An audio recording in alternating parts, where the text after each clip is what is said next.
What's going on, guys?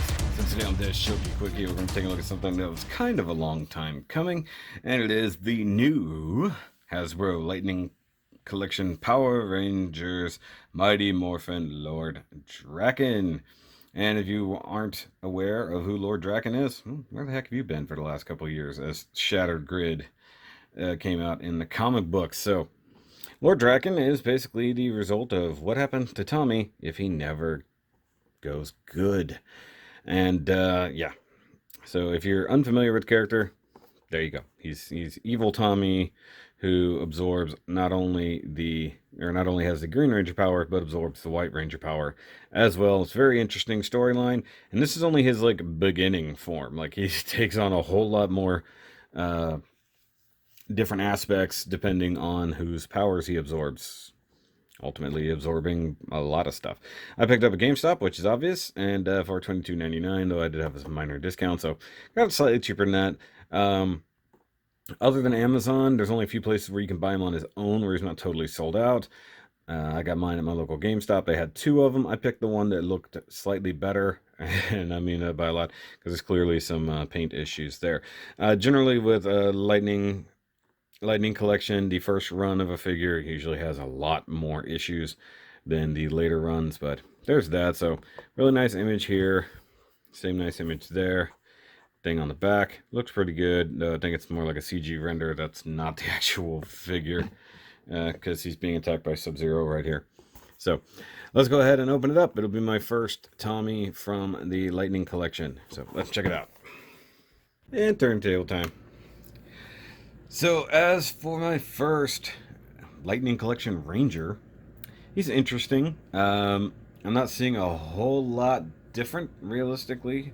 There's just a few new things here and there. And one problem I've always kind of had with the Lightning Collection, because I've looked at other people's and things like that, their proportions are a little odd. Like, the torsos are long compared to the actual legs and stuff like that. So the area from the bottom of the rib cage to the belt seems longer than necessary in comparative. But it's kind of, I don't know, it's hard to say.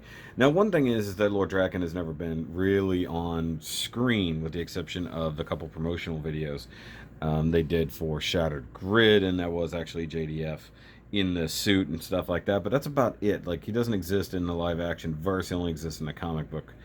And then maybe if they do like an animated thing later on down the line, or if they do a real movie of it somehow down the line, which would be fine with me, except they're gonna have a hard time recreating all those characters from the original Rangers and stuff like that, who are all significantly older now, not to mention some that aren't around anymore. But as it goes, like, articulation seems to be fine. Paint is, well, not great, if I'm honest. I do, in my opinion, Bandai did better paint jobs and better detail work, stuff like that. But I couldn't get my hands on a Bandai Drakkon for like less than $100 even now, and purportedly those were all crap. Like, the especially in the chest was super loose, along with a lot of other issues. And to be such an expensive exclusive, it sucks that he could have that many issues. So now that we have a widely available version, let's take a closer look and see if he's any good. Okay, so right off the bat, I'll talk about just getting him out of the box. His head came off super easy, or his helmet head, I should say. The mold is not very tight at all. Like, he does have a ball joint neck, and he has a disc hinge neck there. That comes off so easy, it's kind of ridiculous. Like, this is a super soft helmet. The details are kind of nice. Let me turn that off there. The details are nice for his little black dragon kind of thing here. So he's got some tiger going on, and then some of his, normal face, along with some extra details and stuff like that. And the fact that his visor is red to let you know he's evil. And of course, the chest here is symbolic of kind of both versions of his original uniform. So he's got a little bit of the he's got the dragon symbol, but it also kind of blends with the tiger, and then just these extra ridges, and it is not painted well at all. I assume that it's gold plastic and the green is painted, but I don't even think that's 100%. No, It's kind of hard to tell because this is definitely gold plastic under here. But then when you get up here, you can see that it's green and then painted gold again. So they didn't mask this. They painted the green and then tampoed that, and they missed. So that's really kind of bad, if I'm honest. And then it gets even fuzzier back here where they definitely missed some of the green and then the gold. I mean, like, from that far away, it looks okay, I guess. So you lose some of that articulation in the head because it keeps wanting to pop off. As for more articulation, it does rotate in the ribs. I guess that's okay. It gives him some crunch there, so you can hunch over a little bit. And then he does have the hefty, ratcheted bend there, so if you really wanted to get him to sit down or bow, which, you know, he basically doesn't bow to anybody. You got a very hefty ratchet in the shoulder. I can't actually get him to lift his arm up, so I'm not going to try. Bicep rotation is there. Double jointed elbow, which is not better than anything else Hasbro does, if I'm honest. The gauntlets are molded pretty nicely. The gold paint is okay, but definitely stands out. Once again, this is a case of, is it gold paint? Yeah, it's gold paint, so this is all molded into the arm. So this was white painted gold and then green. He's got a big hole right there for the elbow joint to breathe, I guess, so to speak. And then you can see actually in there, this is not even white. That's yellow on the inside. That's not great. You do get the wrist, which has a little bit of bend. This is his weapon holding hand. He does come with 2 other fisted hands, so we're not even going to bother with those. Does he rotate at the waist? He does not rotate at the waist. He only rotates up here. Now, here's one of my biggest problems with this entire line. The belts in the morphers are tiny, and I think that's one thing that bothers me, is like the belt should be a little thicker, and the morpher sure as hell should be bigger. You can even see here, this is like the outer black edge of the morpher. It's not even painted. Like, it's nice that they did the very weakly molded detail there, and it is gold, because Tommy's morpher is gold. But, like, it's tiny. And it doesn't stand out. It looks like just an afterthought. Like, they're like, oh, hey, we forgot to put those on there. One thing I'll give them is that they actually mold the sheath into all this. So instead of having it peg in, so it's actually pretty well secure on the body. I dig that. He does, of course, come with a dragon dagger that is probably the exact same one that came with the Green Ranger. But I will say this, the paint job is not great. Kind of as usual. The mold is pretty decent, but the paint job is terrible, and the fact that it's packaged the way it is leaves the tip completely flopped over. Actually reminds me of my old school Dragon Dagger back in the day that had the little rubber tip that over time just got weak. So that's kind of funny.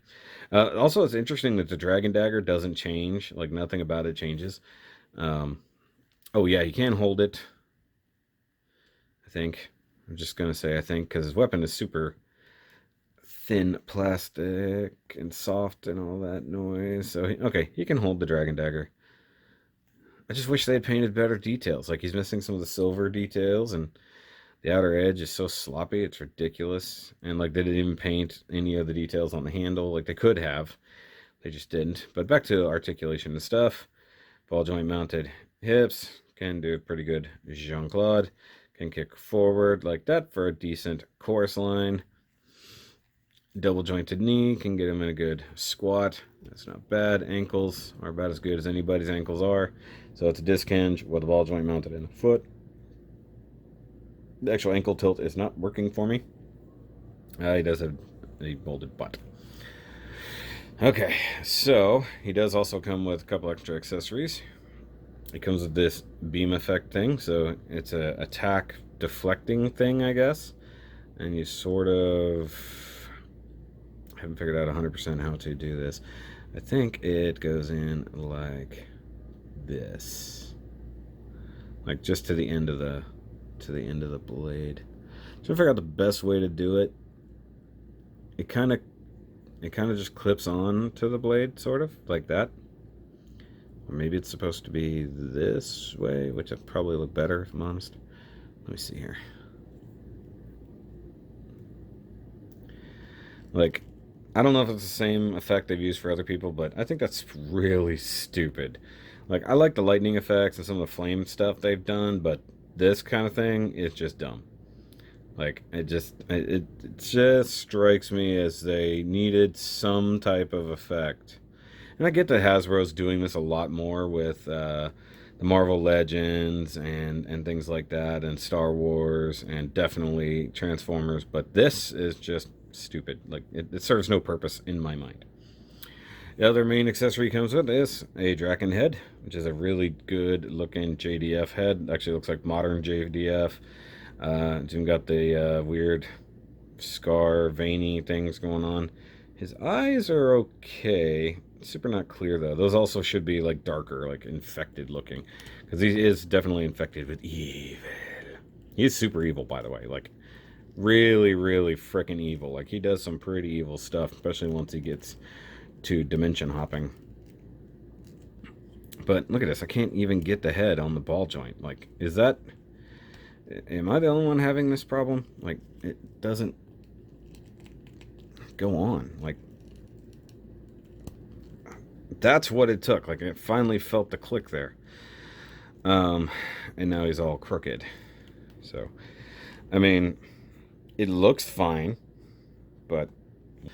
And, of course, that means that you can have him carry his helmet under his hand if you want, which is a fine look. I've got no problem with that.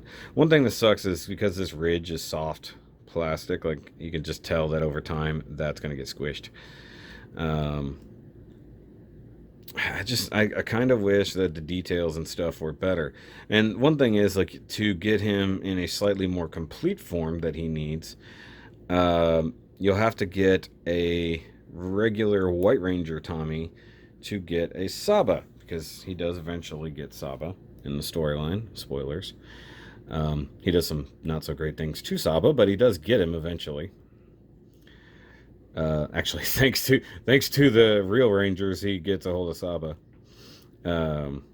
Is a really Shattered Grid is great, and actually they have as far as I know, they just released, or very recently released, the complete story of Shattered Grid as a hard book, or at least a trade paperback. So you don't have to buy the volumes; you can get the whole thing together, and it's a lot bigger than I thought it was. Though, really wish that would cradle that better. Now, of course, if you get one of those cool 3D printed thrones, that would make this super worth it. I hope that they'll give us some of his army, like some of the Red Ranger, Yellow Ranger, Black Ranger army that he has down the line. I think that would be pretty cool. Now we have to do the inevitable comparison to the Bandai version. And I'm not going to set it down totally because it's got the sticky stuff on his feet. So you can see the height difference between Bandai and the Lightning Collection. Look how much bigger this is. But also the proportions. This looks like a real person for the most part. This looks a bit dumpy. The legs don't work for me. Like, something about the proportions, especially in the like shins, just looks short. And I mean, that's kind of the truth for all of their figures. And, you know, even bringing in Green Boy, who's still not great, and his Sword of Darkness is wilted under its own weight, which is kind of bad. So this is definitely one of the weaker ones, especially being that it's the re-release, so all the joints are super loose. This one's a lot tighter. But once again, you can look at the Dragon Dagger, and the Bandai one isn't great, but at least they got the paint in the lines. You know, and they actually painted the details here. They didn't remotely there. And this is, once again, so even shrunk down, I don't believe that the Morpher would be that big a size difference. I think that's one of the problems. The belt is skinny and high up. Like, it's like the belt should be a thicker, lower, and the Morpher should be bigger. I mean, the Morphers were big. Now, these are kind of a stylized person, not so much an actual guy in a suit, where this is meant to look more like an actual person in a suit. It's just not great dimensionally, and that's my biggest problem with it. You know, aside from the quality issues on the paint, just some of the design issues. And that's why, like, I'm not big on getting the Rangers. I'm more big on getting people like Goldar or Zed, you know, where they'll fit in the line perfectly fine, but they also have dimensions that aren't as important. You know what I mean? So I like this Drakkon to some degree, but it's not great, and that bothers me. Like, he needs a better representation from someone who'll actually give him the time to, be better. And I think that's the one thing it needs. Now, hopefully there'll be one that comes out later on where the paint's a bit cleaner, stuff like that. Now, if they continue giving us Drakkon variants when he's picking up different powers, like when he gets the Gold Ranger powers and things like that. Now, did he get Gold Ranger? I'm trying to remember if he got Gold or he just got Zeo Red. I'm trying to remember. I think he got Gold Ranger. And then later on when he just starts picking up extra powers down the line. And then, of course, like I said, his army would be fun to get. Those are cool variants of the actual Ranger armors. And I dig that. And if they give us a black dragon, like, that would be cool. So there was a black dragon that he had at roughly, Goldar size. That would be fun. I will give them a lot of credit to start giving us figures like that from the comics. I think that would be awesome. But guys, let me know what you think. If you got one that's better condition or worse, let me know. If you struggled to get the head on like I just did, also let me know. And yeah, I wish it was better. Goldar has been the best one so far, even though I did also add some paint to him to make him look a little bit cooler, which I think definitely improved it. I don't know that I can paint this to make it look better without painting every square inch of the gold. This gold is almost as bad as the Gold Ranger from Bandai. Just not happy. It could be better. I expected better from Hasbro, and they're just rushing these things out, and it's bothering me. So, I'll let you guys go. But I'll catch you guys on the next review, and remember, as always, keep on nerd.